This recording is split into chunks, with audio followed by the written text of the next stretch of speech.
Welcome to Talking with Tech. My name's Chris Bugaj, and I'm here with Rachel Madel. Rachel, what you got going on? I have a story to share, Chris. So, as you know, I work with a lot of students and a lot of families, and I'm kind of coaching the process of AAC. And oftentimes families come to me after they have already been working with someone else and they already have an AAC system, but they feel kind of like they're stuck and they're not making progress. And they've had this device, but their child's not using it. And so one of my clients I'm thinking about probably started working with them about 7 or 8 months ago, came to me with a system that was very limited, which many times I'm looking when I have this kind of a case where it's like, okay, my child has AAC, but it's not working, right? Like I hear that all the time. Like, we tried that, it's not working. I'm like, what did you try? Mm-hmm. Let's take a look at what we tried.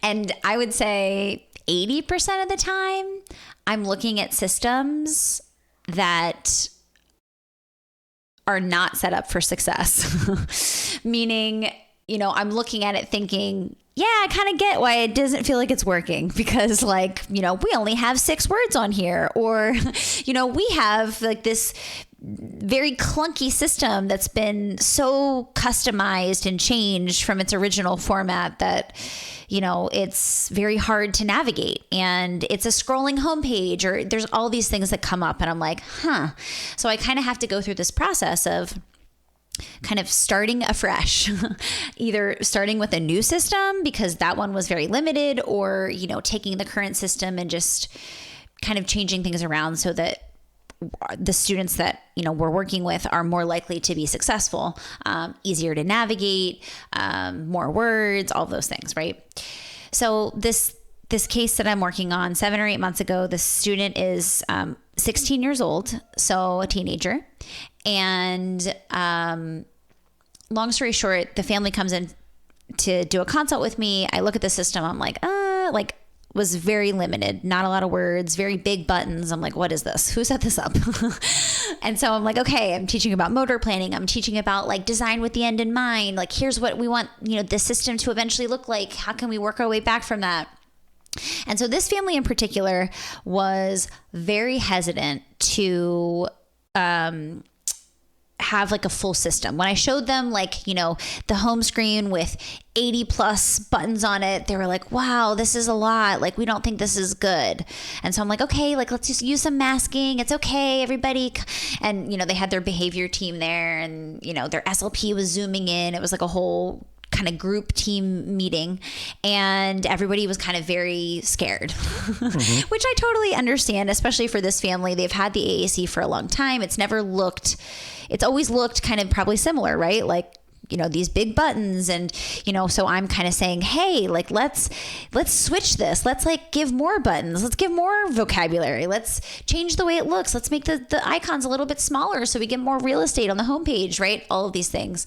And so there was a lot of pushback from the family. And so I worked with the family. I said, hey, let's find some really meaningful words, strategic with the vocabulary. We can mask some of these other words for now, and then eventually we'll reveal them. So the family was like, okay, this seems good. So one of my therapists has been seeing this family regularly, and I check in and hear about progress.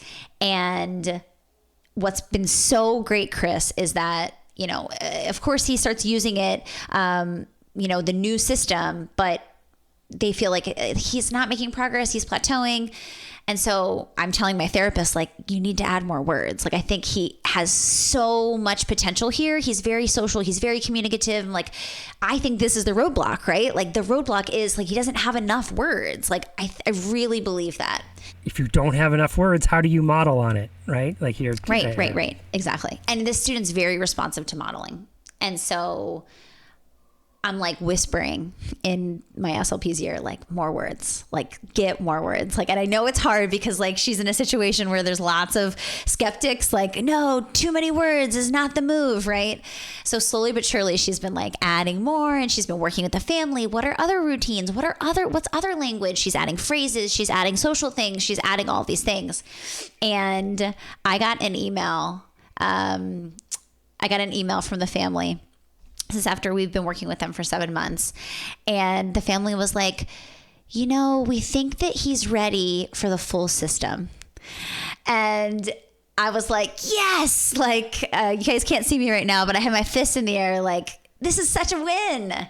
And sure enough, it's been a month since we went to the full system. He has the full system available, and he's doing amazing, Chris. Like, everyone's so excited because they're like, you wouldn't believe what he said. You wouldn't believe what sentence he, formulated. You wouldn't believe what he's saying spontaneously. I would believe it. I believed it 7 months ago.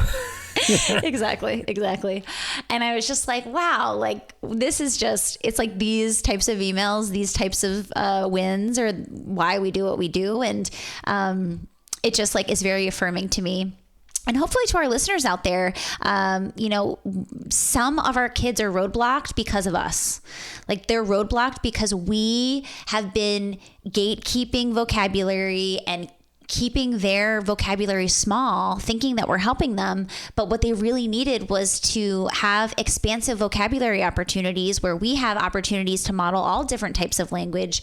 And that was the exact situation for this kid. And I'm so excited to have kind of shifted the team's approach and their mindset around, what AAC should look like and what his device should look like, and, all of the different options for communication that he now has because he has more words. He has more language.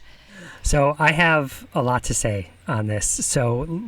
Something that I've been wrestling with a lot lately is these two opposing views that I have with myself. Okay, so one part of picture this little imp on my shoulder saying, "Chris, remember what you learned? The parents are always right? They know their kids best." So that there's this, like I said, creature in my shoulder whispering, just listen to the parents, respect the parents. They know the kid more than you do, right? They live with the kid, so listen to them. And then the other creature on the other shoulder is like, but they're scared of the AAC, and you can tell them that if they follow the strategies you're suggesting, then they'll be better off, and their kid's going to have more language, and they don't really know better when it comes to language. You have much more experience. You've been studying this and been doing a podcast on it and been spending so much of your life on this. So sometimes I turn to the right and be like, okay, I'm listening to you. Sometimes I turn to the left, sometimes I'm listening to you. And I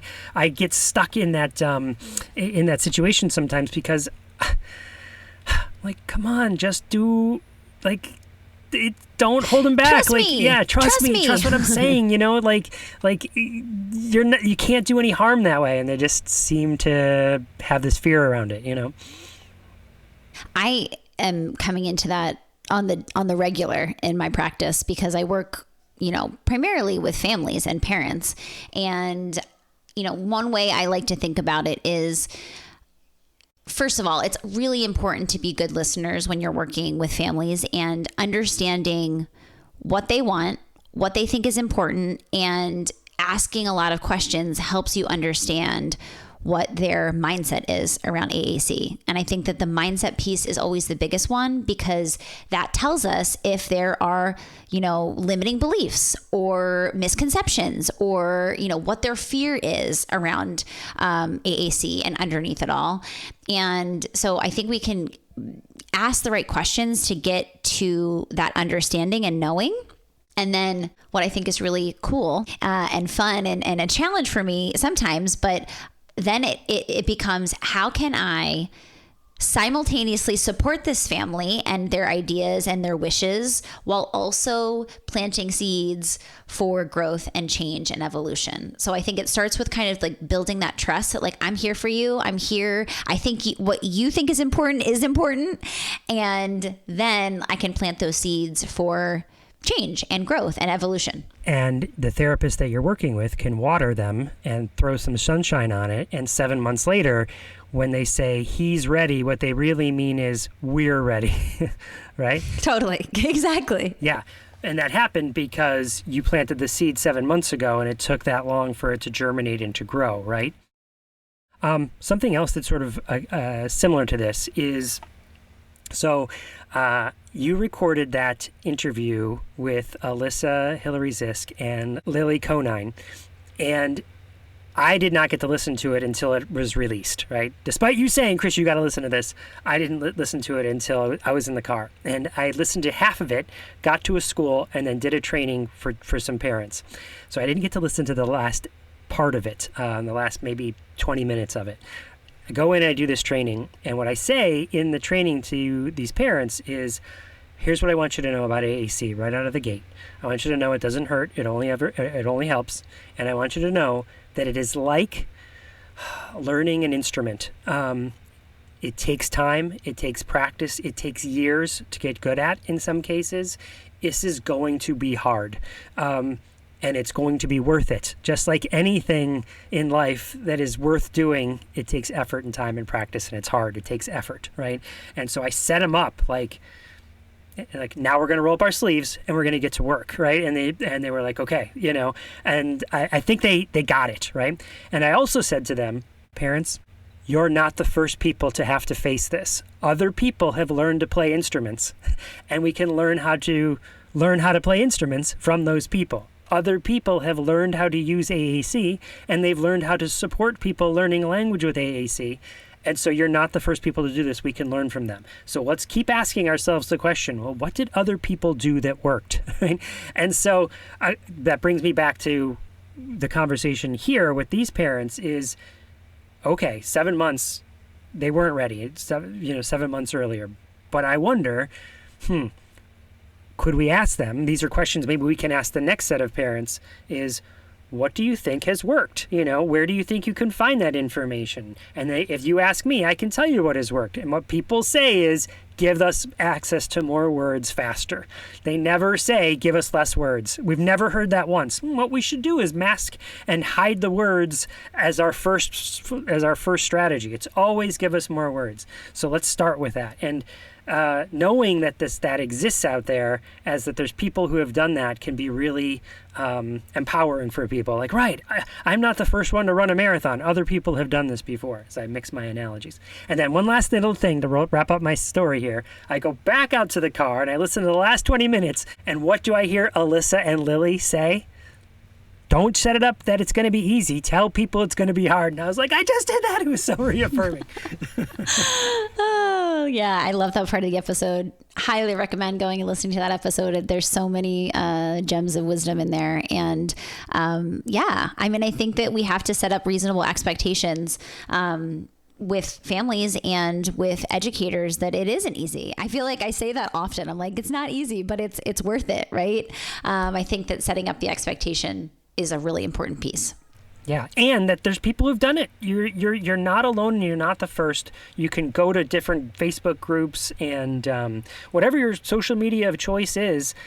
We, of course, are big fans of that Loma podcast talking about literacy, but Loma in general, but that particular series of 12 episodes, go listen to that, But there's plenty of places to go be part of a community and learn from the people who have come before you. I love it, Chris. Okay, what's our interview on today? So our interview today is with Sydney Elcan Birchfield. And who that is she is a student who is learning about assistive technology, is participating in an assistive technology course. And one of the assignments in that course is to contact somebody who works in assistive technology. And so they contacted me. And then I said, well, for the interview, what if we record it for the podcast? This helps even a larger number of people. This is not the first time we've had an episode like this. Jamie Grant was someone else that had participated, and it turned out to be one of our most popular episodes of the year. So maybe this one will be just like that. It'll be one of the most popular episodes of the year. I'm so excited to listen to this interview.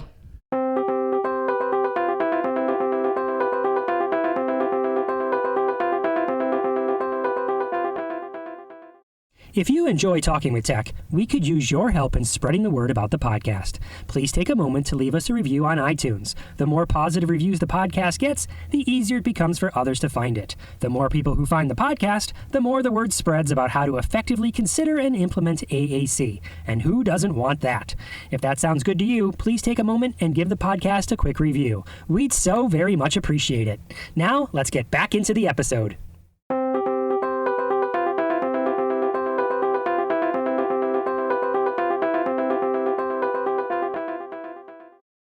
Welcome to the Talking with Tech podcast. My name's Chris Bugaj, and I'm here with Sydney. Sydney, can you tell us a little bit about yourself, who you are, what you do? Pronounce your last name so I don't mess it up, and let's get to know each other.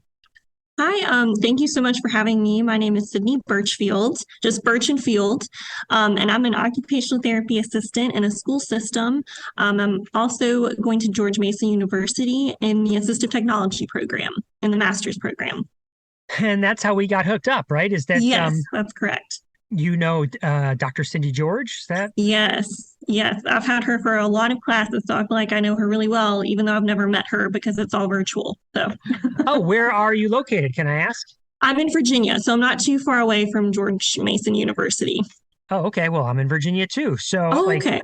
yeah, where, do you mind if I ask where in Virginia? Sure. I grew up in Covington, but I currently live in Blue Ridge, which is close to Roanoke. Gotcha. Okay. Well, I'm Yes. up here in Loudoun County, up in the north. Oh, okay. All right. Yeah.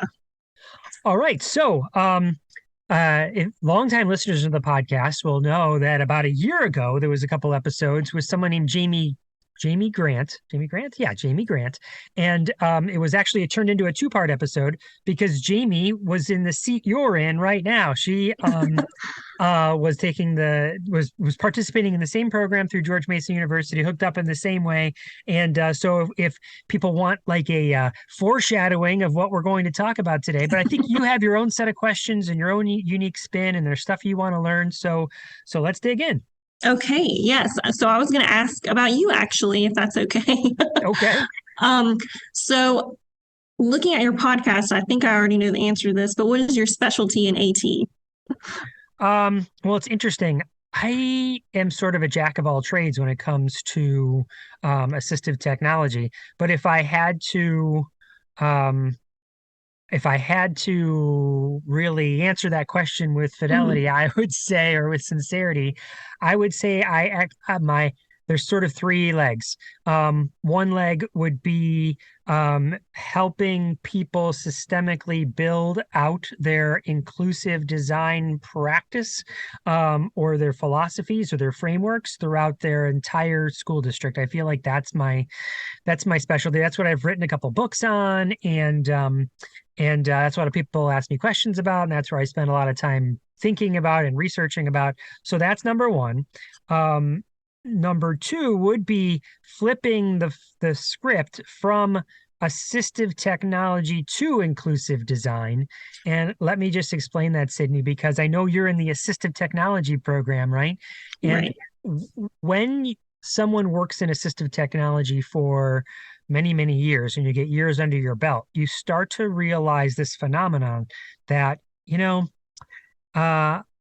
someone's coming to me with some sort of educational dilemma. A student is having trouble with X or Y or Z, and then we come up with technology that might help with X or Y or Z. But then after doing that for a while, Sydney, what you find is, what if we didn't just provide technology for X or Y or Z? What if we provided technology to help you design it better in the first place so that it's options Yes. for everybody? And that whole challenge that they were facing in the first place gets mitigated because we prevented it from becoming an option, or preventing it from being an obstacle in the first place. Mhm.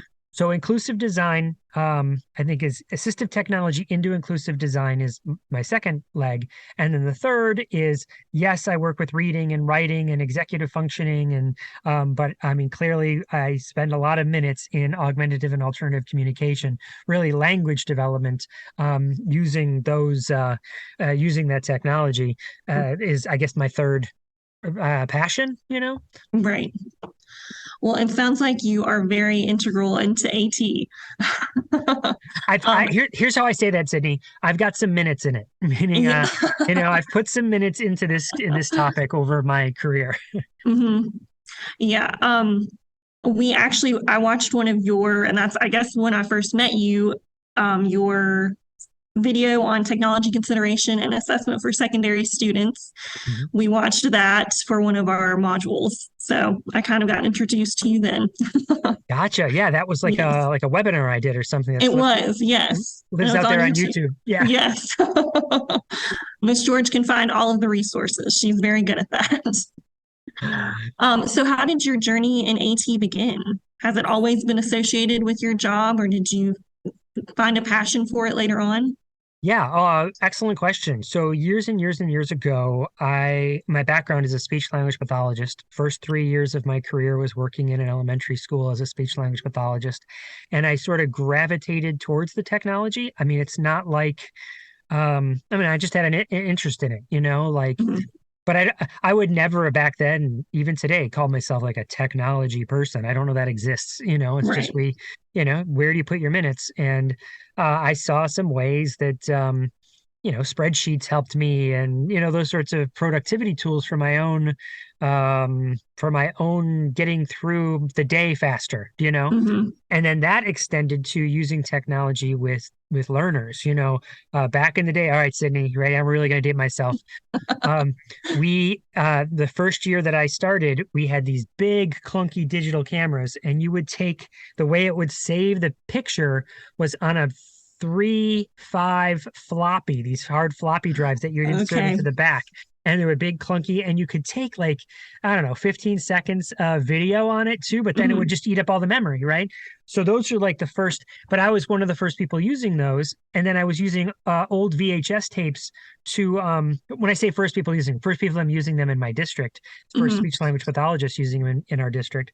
And then I would use video recording to help learners look at those videos and then like watch it back. Hmm. And I always still feel like the old adage is still true. If you can teach somebody else, then you know it better. And so I used to try and do that with the kids that I was working with, is like, let's make a video of teaching somebody else. So that kind of, like, those were the technologies back in the day. I mean, Hmm. email was just getting started, websites were just getting started. So that's how I then, because I wasn't afraid of the technology, my Hmm. school district came to me and said, "Do you want to be one of the founding members of our assistive technology team?" And I was like, "Yes, absolutely, let's do that." And so that's where it grew from there. And it was really with my colleagues that I learned that assistive technology. I'm still learning this, that so many people think assistive technology means it has to have a battery or it has to plug Yes. into a wall. Or it's a When robot. Yes, or it's a robot. And it certainly can be that, but it is Yes. not. Technology just means tool. Assistive Hmm. technology means technology that helps. And so that really broadened my horizons, like to then think, well, geez, this is really talking about using technology to rethink about education from the ground up. And Hmm. I become passionate about that. That's awesome. Well, and back to the definition of technology, assistive technology, any is italicized, that word, any. It can be anything. And I think working in a school system, that has been one of the hardest things to help people kind of change their perspective on, especially during an IEP meeting when we get to that consideration part of the IEP meeting and oh, no, we don't use any assistive technology, but they're using visual aids and low tech aids and all types of different things. So, Yeah, exactly. yeah. Or even the service aspect of it. Well, yeah, we did move him closer to the front of the board so he could see it better. Or we did decide that we were going to sit here instead of there, or we were going to give him, all of that is related to a service, right? Yes. To help. So Yes. all of that is assistive technology as well, which means it's a really wide umbrella. And Cindy, Mhm. what I would also say is that it's a drum that you have to keep beating. I mean, I've been doing this for over 20, intentionally over That 20 was my years. next question. Let's ballpark it at 25 years, right? Mhm. And that's a drum that continues to beat, because I have certainly done presentations recently, shown the slide that you're talking about, where here's the definition of assistive technology, and I got the word any bolded. And the feedback after those presentations, there's always people, I say, okay, what did you learn? What are they'll take the last 5 minutes to give us some feedback. What did you learn? And there's always people that are like, we didn't know it was anything. Right. We thought it was batteries or plug in or Yeah. robots. Well, and that's the legal definition too. And we've strayed so far from that. Um, I guess just in general with our society of what technology actually is. Yeah, But for sure. assistive is in front of that technology. And I think that is a key word in that definition, assistive technology. Yeah. Yeah. Yeah. So it sounds like mostly the settings you work in is the school system. Is that correct? And you also teach assistive technology to professionals as well. Yeah, I mean, the day job is working for a school district, and Mhm. then the side stuff after work and beyond, weekends and everything else is Mhm. like this podcast is on my own, Rachel and I, but I mean, I'm not doing it for my school district. Um, the books and everything are all the presentations are outside of my day job. Right. Have you ever done an assessment in a different setting than a school system? Hmm. Maybe for post-sec or excuse me, somebody in the workforce, in a nursing home? So let's talk a little bit about that term assessment, because Hmm. that is where um, things get a little bit different for me, I think, than Hmm. sort of how, or maybe the better way to say that is how assistive technology has evolved over the last 25 years. Hmm. So to be explicitly answer your question, no, I have not. Um, Hmm. but I also am more of a fan of thinking of an assistive technology, or really just a technology, or even, let's put it more general, a resource consideration process Hmm. where we are considering resources and considering changes, and technology and assistive technology is just one of those aspects of the consideration process. Hmm. So I think, Sydney, if we jumped in a time machine and we went back 20 years, you'd hear a lot of people in assistive technology talking about that term assessment or evaluation, Hmm. where the model was thought of.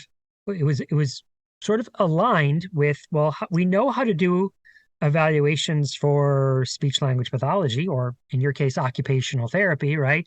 Kid is having some sort of difficulties. Let's call in the occupational therapist. They would do some sort of evaluation or assessment, give us some ideas, and then we move from there, right? And so assistive technology came in on the heels of those other related services.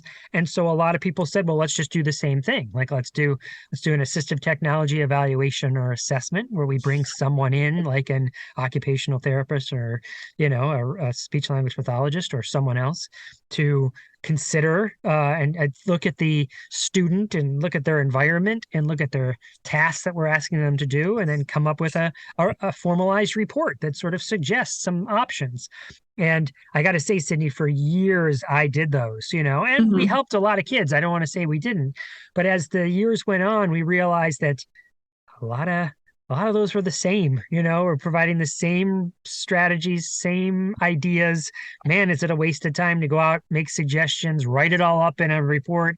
Hmm. And then we found a phenomenon happening where we would do that, and the team would come back, look at those suggestions, put them in place or not put them in place, and Yeah. even though they were great suggestions, so that was like, well, we don't really have time to help you put them in place because Hmm. we got to get on to the next assessment. Right. So that really started to shift. Do we need the word assessment?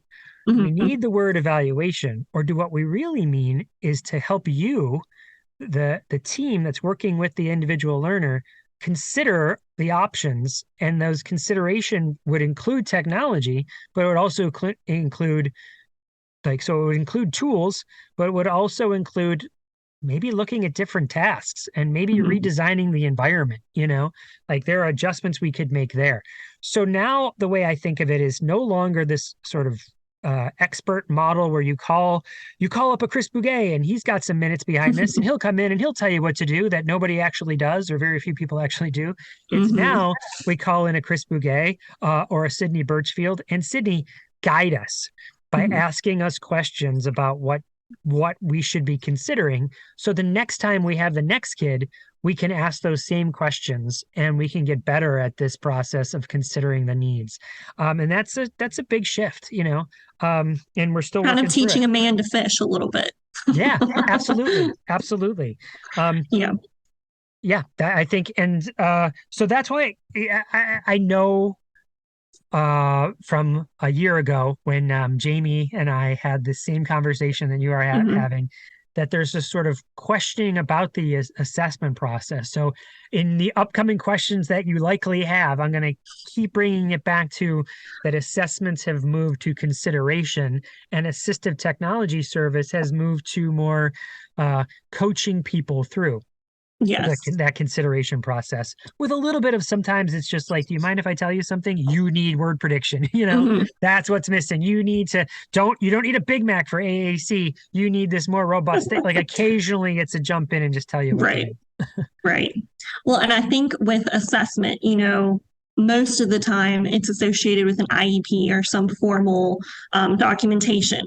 So we all feel like we need to have that formality of an assessment, formality of documentation, instead of just opening up a conversation that would provide a lot more success than having that formal assessment.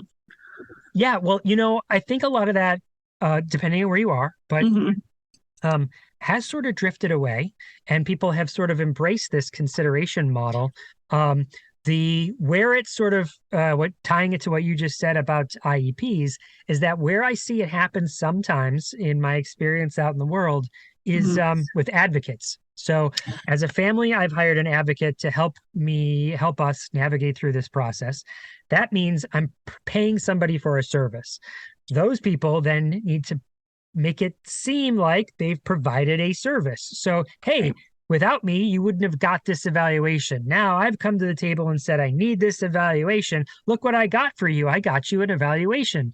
Right. When really, is that what was needed? Could it be what I got you is someone to consider, to talk you through this consideration process. But do Right. you need an advocate to do that? Or could we just have that consideration process?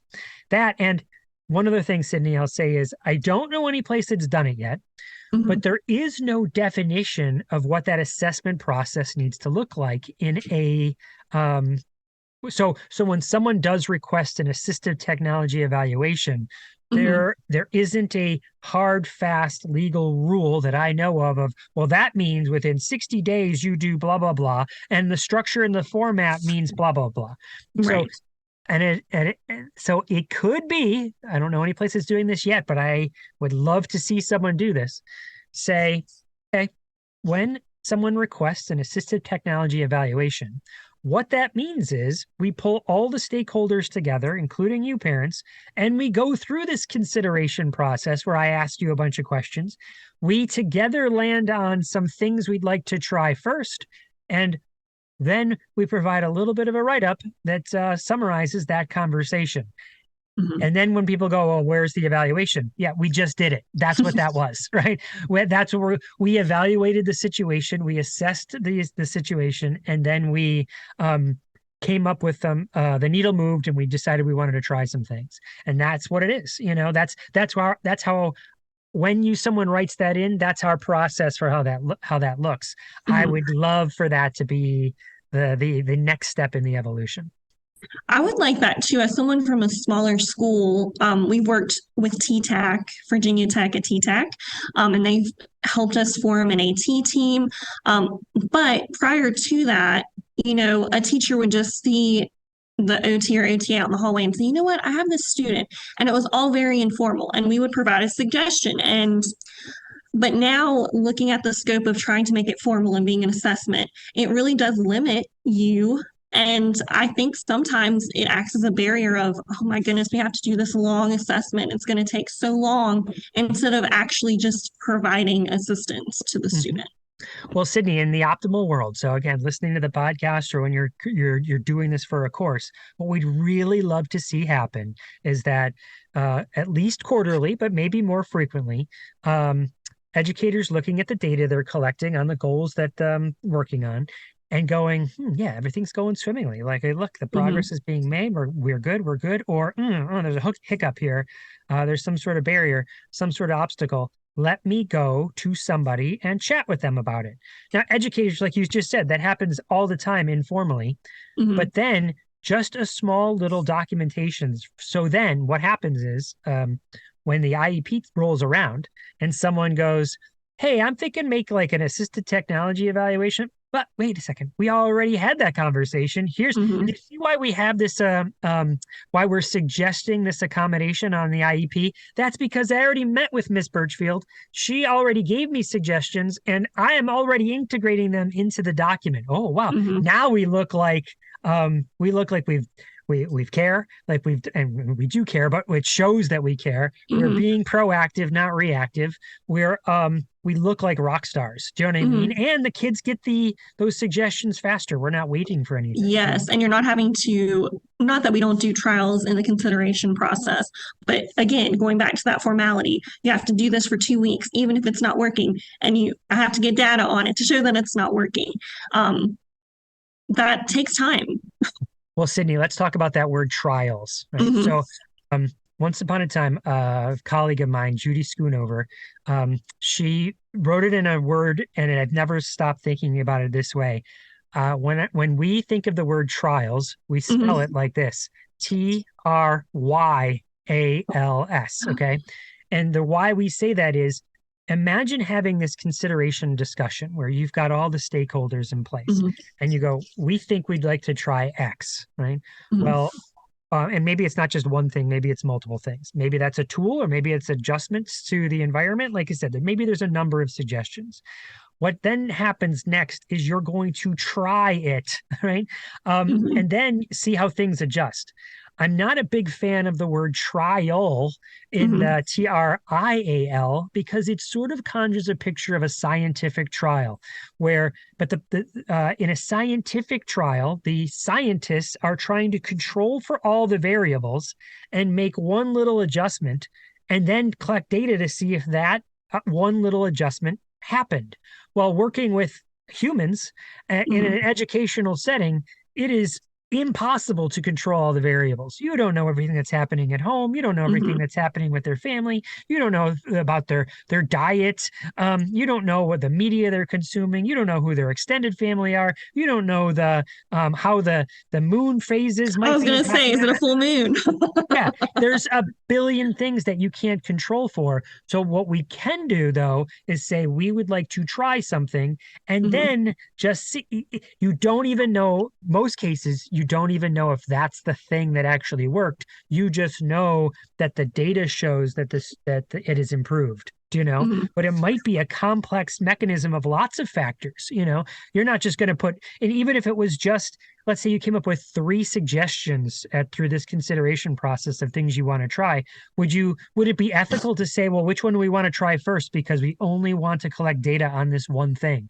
No, you would want to try maybe all 3 things. So, my point being is that I'm a bigger fan of the team getting together, coming up with ideas of what they'd like to try, and then going with it, and maybe going with it for an entire year in some cases. At the next IEP meeting is when we'll review it. I mean, you're going to always be reviewing it, but I kind of officially review it.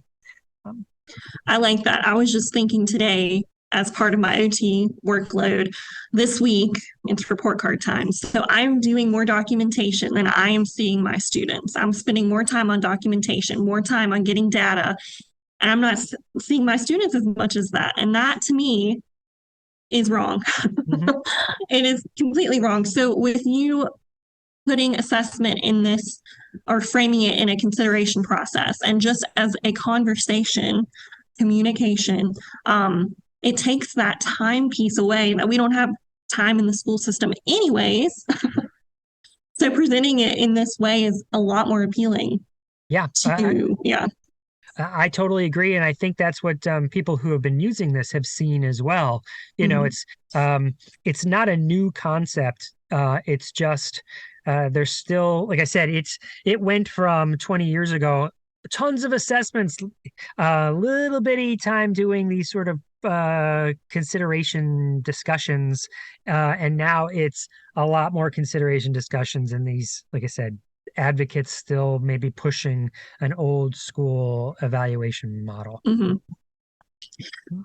So you did talk a little bit, you were kind of initially in charge of your AT team, or you were the founder of it at your first school. Is that still your position now? When you have a consideration to make, are you the go-to person? Yeah, good question. So that's not, so let me be clear about this. So but way back in the day when I was the speech language pathologist in that elementary school, after 3 years, in that third year, my supervisor, who is the supervisor of all of the related service, so the speech language pathologists and OTs and PTs, said, Chris, do you want to be one of the founding members of our assistive technology team? So there were 5 of us, and there was me, Judy, who I just mentioned, and then 3 others that founded the team. So it was never just me. And the way our school district works is that this is different all over the country and the world, but we work on a county-based system, right? So you know this from Virginia. So we have, at the time, was probably 70 schools. Now we're close to 100 schools. And the current way that works now is that I am the assistive technology specialist, which is an administration position that supports 9 facilitators that spread out over those schools. So approximately, 10 schools each, and I support their work. And so we, again, are trying to facilitate these conversations at those schools. So yeah. I like that. I like that. If you are doing a consideration process, do you ever involve the student in that? Absolutely. At all, if at all possible, all the time, yeah. How do you do that? What ways do you involve a student? So in the same way that we would invite them to be part of this discussion is by, when we're having this consideration, what are the strategies that might work for you? What do you think would be least restrictive? And here's the thing: when we don't involve them, usually it's because they're maybe very, very young. That's a consideration. Or what we find, we've made mistakes over the years where we thought we would try and impose some piece of technology onto a learner and they ain't having it. You know what I mean? Yes. So this was classic middle school where it was like, not everybody, but certainly like, here, let me give you this piece of technology that nobody else in the classroom is using. And because we didn't involve you, we just said, here, this will really help you. And they would be like, yeah, but no one else is using it. And I don't want to look different in front of my peers. So yeah, that's going right in the locker and I'm never seeing it again. And so inviting them into that discussion helps us know that right away. Yes. I think funding may be first in the school system, but motivation is a fast second to the importance of implementing technology. Well, Sydney, let me tell you, my experience is funding actually is maybe lower down on the list. The bigger thing I find is mindset around it. Oh, it's cheating, or I wouldn't, other kids don't have access to that. So why would this kid have access to that? Or like I said, a learner's mindset, I don't want to look different. So, okay, well, what can we do to make this an option that anybody has? So you're not looking different, it's just, hey, I'm using my tools, and this tool is available to me just like it's available to you.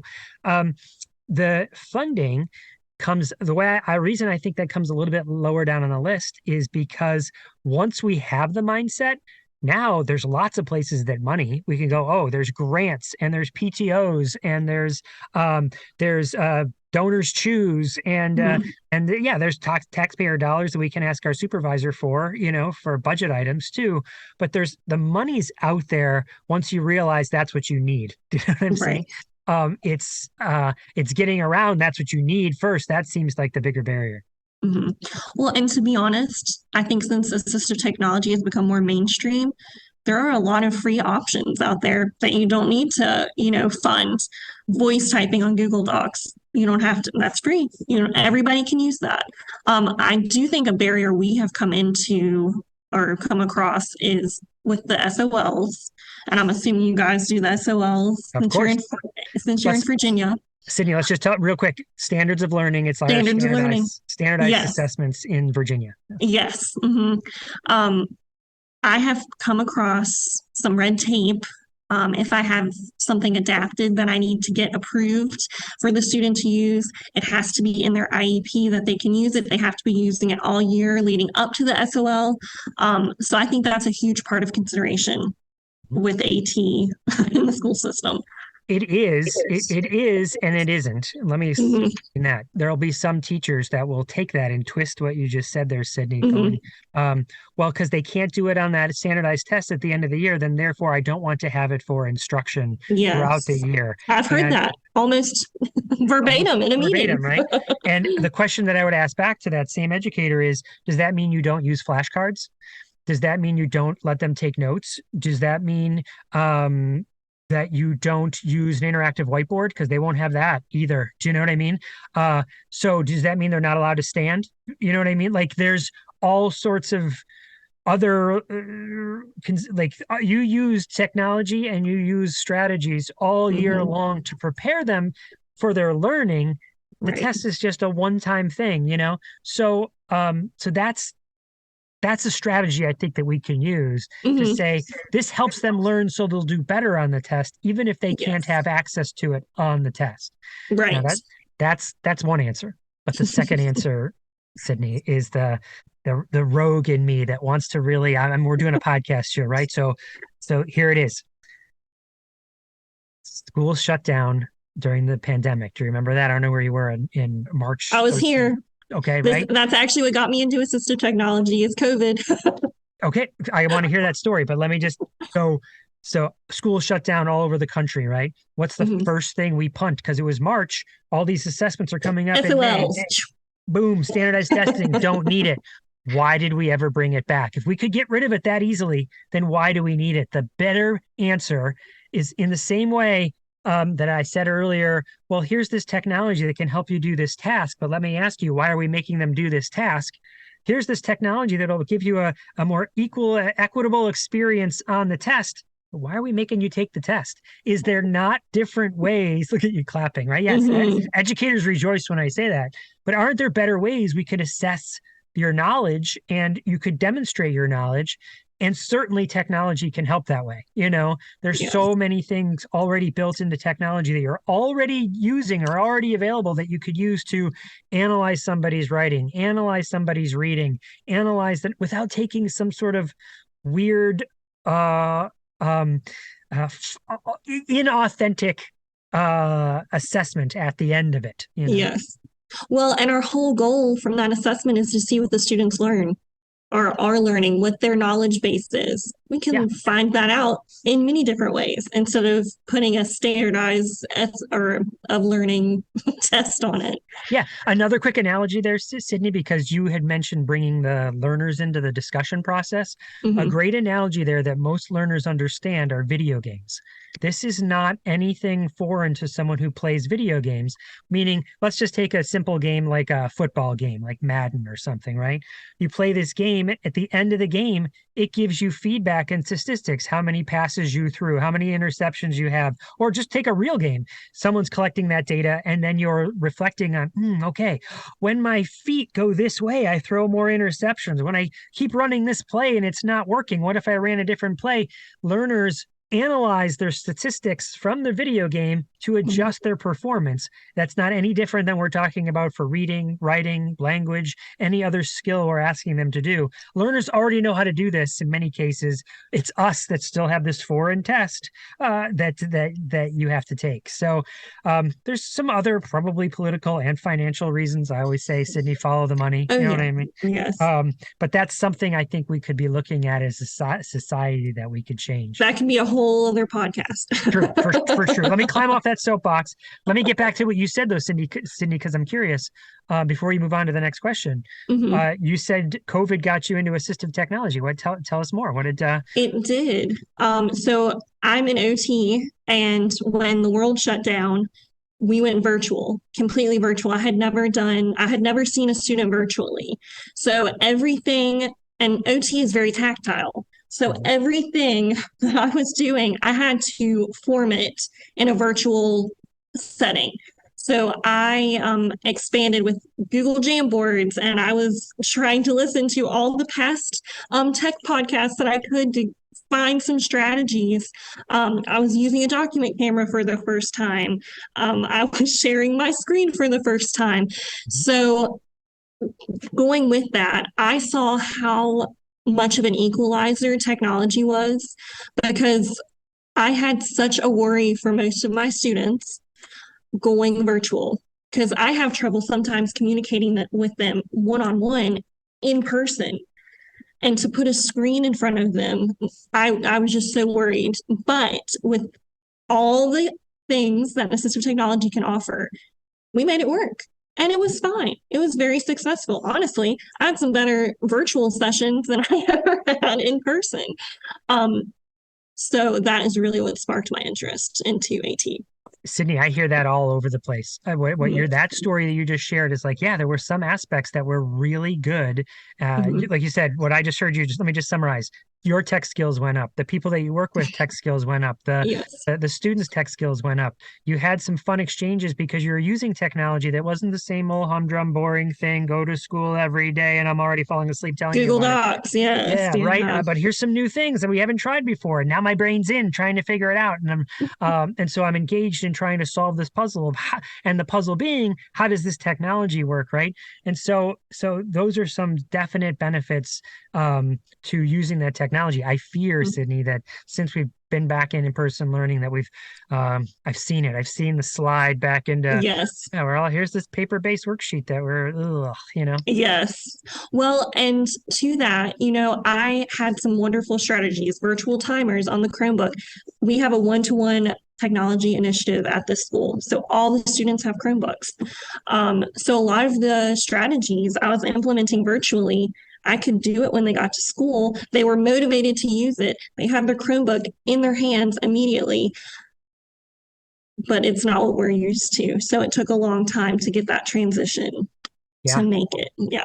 Well, good for you for continuing that up. Like for thinking, well, there was some real positives here. Let me take those positives and keep them, not just throw everything, not throw the old expression, throw the baby out with the bathwater. Yeah. Well, and it did change our way of thinking. It changed everyone's way of thinking.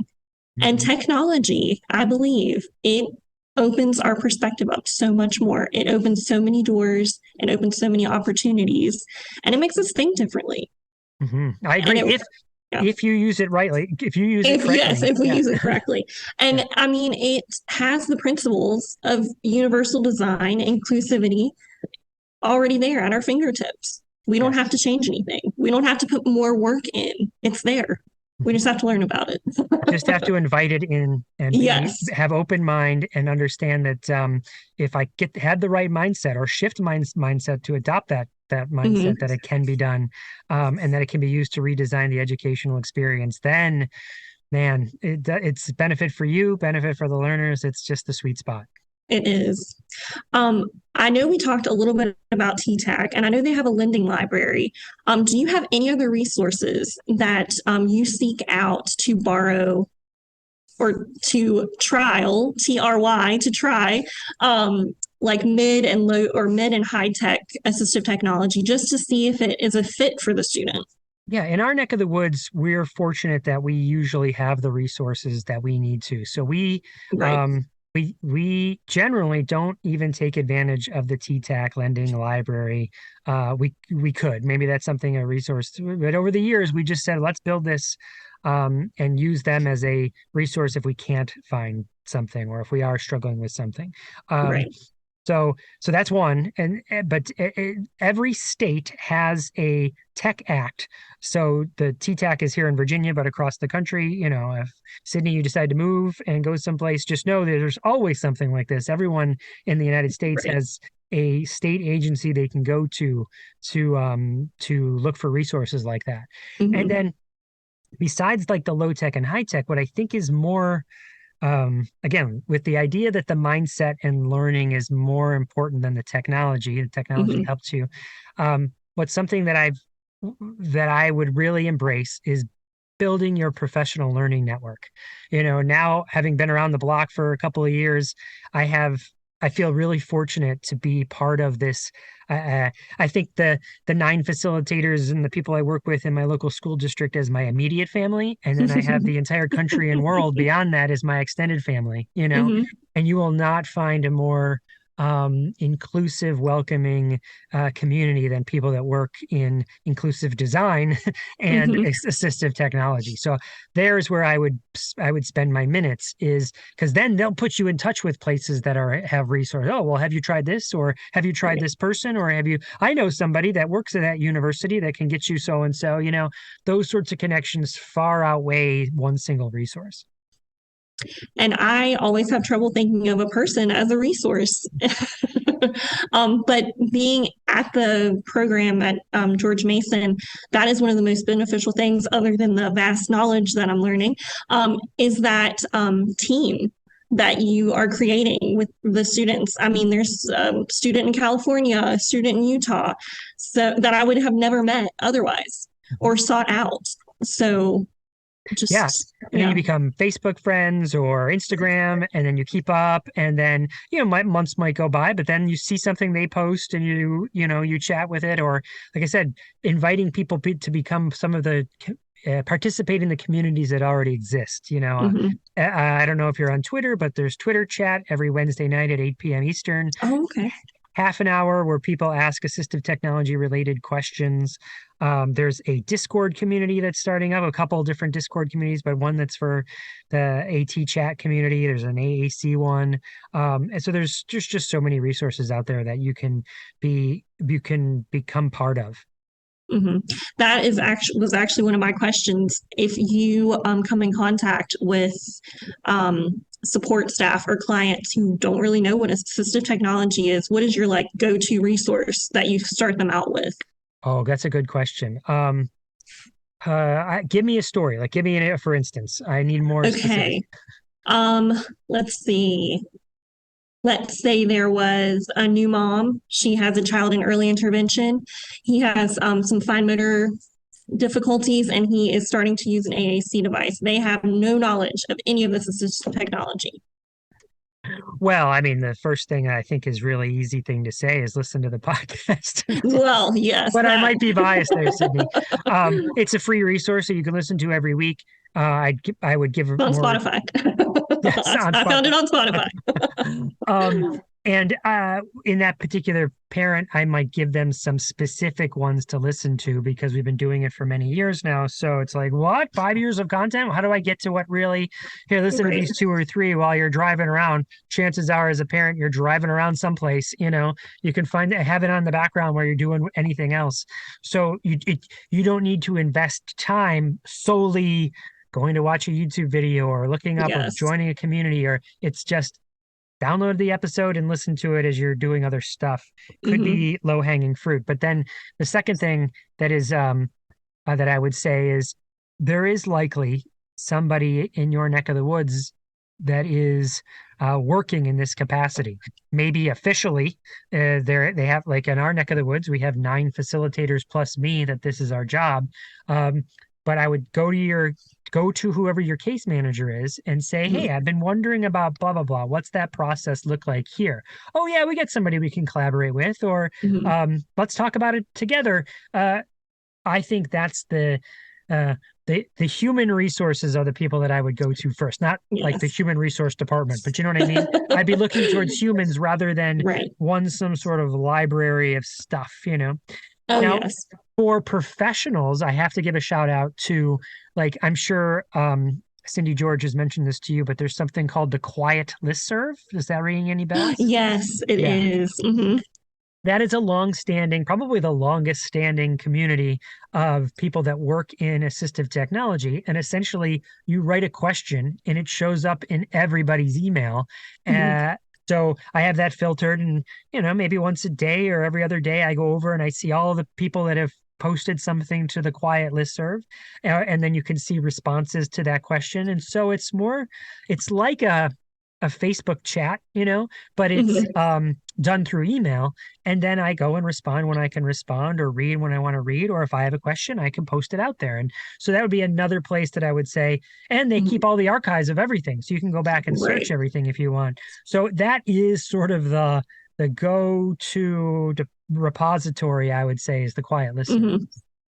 I like that. And I think since assistive technology is so broad, it is scary to start out looking into it. There's so much, you don't even know where to begin. It's so broad. And I think, especially in the school system, we don't have time. The teachers don't have time to do anything other than teach to the SOLs. And I think that keeps people away from assistive technology because it is so vast and broad. Mm-hmm. Well, yes, that's also, Sydney, something many of us have been advocating for many years. But let's dig into it for a second, okay? Because I think it's an important distinction. Well, let me ask, what do you think is the difference between assistive technology and technology? I don't think there is too much of a difference. Yeah. It's all of it is assistive. Yeah, exactly. The one has a federal definition that says if a person with a disability uses it, then that's called assistive technology. But note the word, I very specifically use the word uses it, not needs it. And the reason I say that is because that's the definition. If you were to Google it right now, you'd see a person with a disability who uses, right? And so that has really driven a lot of conversation over the last 10 years, specifically, maybe 15, about like, what is the difference? Like, let's take two kids, right? I have one kid who has an identified disability and they need to use word prediction. And so, yep, that is called assistive technology because they have a disability and they're using word prediction. So that's clearly assistive technology. But now you have this another kid that sits right next to that kid. And this kid was not found eligible as a student with a disability. Still uses word prediction all the time. Is that called assistive technology? Technically, no. This kid didn't cross the magical line of having a disability, but it's the same thing. It's still using word prediction. So some of us have been advocating for either a definition change or a name change to think about it as just technology or inclusive technology. Well, and taking that assistive part away from it, it makes it more accessible because I know marketing, if you slap assistive in front of technology, price skyrockets. But if it's just technology, it's free for the masses most of the time.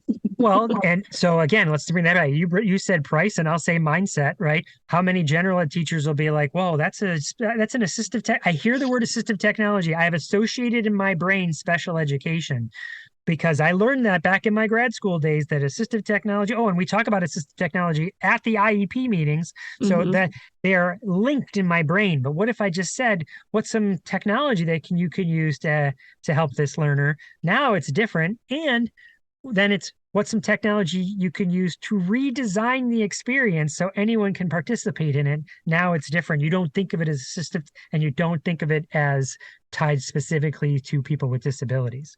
Right.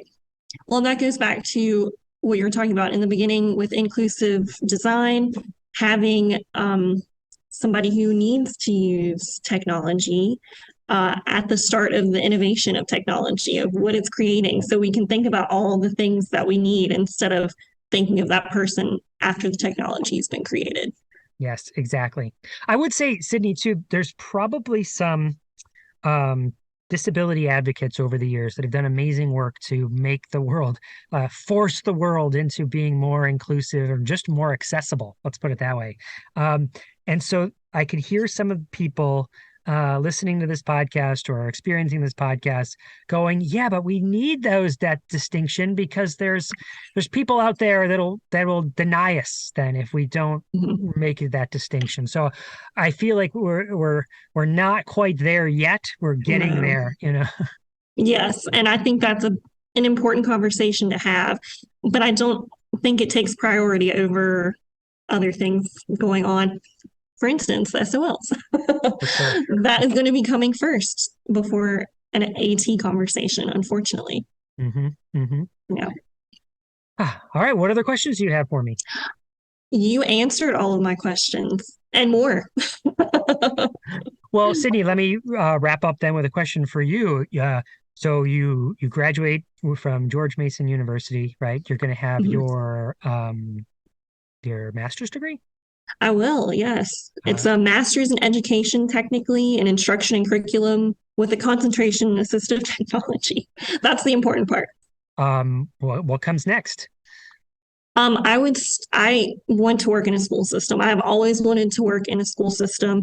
I would love to facilitate because, like I said before, my school system is very small. So our assistive technology, it's very, and I want to keep it informal. After our conversation, I do want to keep it informal, but I want to just be a resource more so to the school system. I would love to keep my occupational therapy job, but I would also love to be more of an AT resource in the school system. Excellent. Excellent. So your currently where you're working doesn't have somebody that's employed in that capacity. It's other duties as assigned sort of thing. It is. Yeah. TTAC helped us set up an AT team, which kind of floundered during COVID because there was so much going on.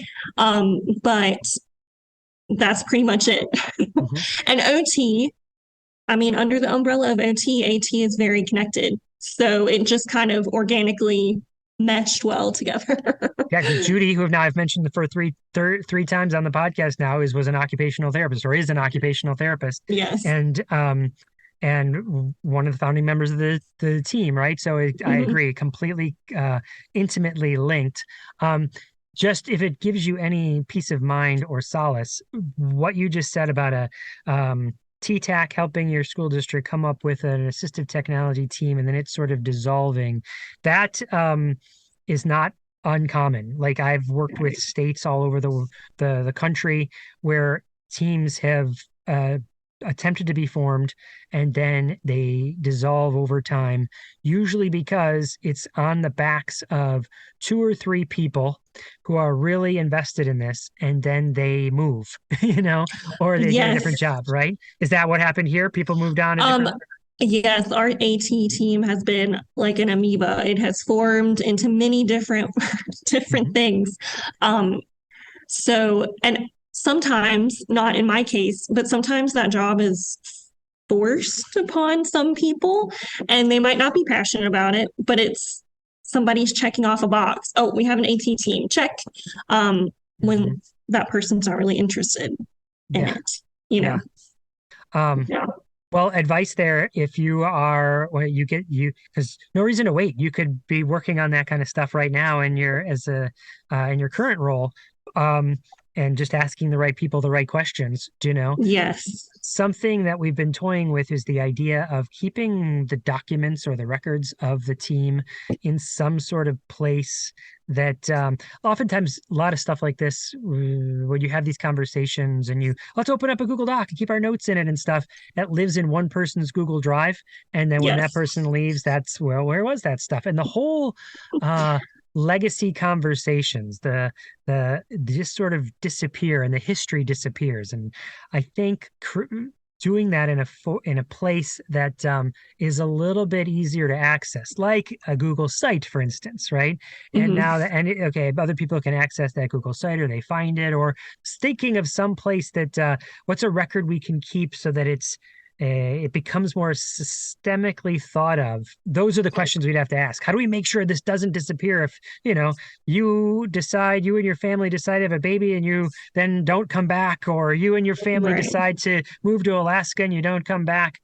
Just thinking through to make it more systemic rather than what can we do just this year, I think could be really to be powerful, Well, and to that, something that will also follow the students, the technology trail with the students that we've tried. That is something where the formality helps a little bit because it does kind of force you to keep paper trail, but it's a double-edged sword. Some sort of tracking mechanism that says, okay, here's the history, what's been tried, and some notes on why that was tried and why that worked or why that wasn't working, Yes. Yeah. All right. Well, Sydney, any sort of final thoughts? Any advice you'd give anybody? Let me ask you that. Or besides, here's my favorite question to end an interview with is, clearly you're passionate about this. You can hear it in your voice. What are some things out in the world right now that you're questing after, you're curious about, a technology or a strategy that you've heard of that is just like piqued your interest and you just want to dive in? Come on, Cindy George, free me up from this assignment so I can go play with this stuff, tell me. Honestly, it is simple technology that is at our fingertips with our phone apps. I have not been diagnosed with ADHD, but as I get older, I am finding out that I have that. So selfishly, I'm interested in technology like that can assist me with that. But I think a passion I am developing is for students who have just recently graduated high school going out onto a job site. That is kind of an untouched area in our community. And assistive technology has such a great part, or it could have a great part if we have the right resources. So I'm very intrigued about that. Sydney, I heard two big things there, and really, this is Cindy George is like the perfect person. You are in the right spot so one thing is the accessibility features, or not even let's call them usability features of all these different technologies that exist. And I didn't know this was there. Oh, I didn't know you could do that with this. And you could make a career out of just showing people that kind of stuff, you know. Very, very true. I literally was just at a conference where it was about my session was hidden technologies, and the jaw dropping like, what? That's in my phone? I didn't know what that new thing just came out in Microsoft Word, and I didn't know about it. We use Microsoft Word all the time, you know, like the eyes get wide, the jaw drops, and you know, in some cases people start crying. There's certain features that I'm like, wow, you know, because it's such a powerful thing. This technology is going to really improve my life. But then the second thing I heard you say there is really talking about learners in the community, which screams to me transition. And Yes. what is that portion of assistive technology and the convergence of technology with the transition process? And that certainly is. I would agree. There's lots of places that is a lot of people have talked about it, but I don't know that there's definitely work that can be done. Let's just say there's definitely work to be Yes. done to make Yes. sure that, okay, how does that baton passing happening when someone is using a school piece of equipment, it's purchased by a school, they're going to keep that, and that person's going to be going into a community now. Well, how do they get that new thing, and how does someone teach the staff that's in that new place how they use that thing, you know? And that's just one small aspect of it. So yeah, again, you could have a whole career on that too. So Sydney, the world is your oyster. Well, thank you so much. I so appreciate your time. I've learned, I mean, even just this short conversation, you've changed my perspectives on assistive technology already. Well, thank you, Sydney. Thanks for it's meeting people like you that help me know that the future is very, very bright. So thank you. Thank you. I appreciate that.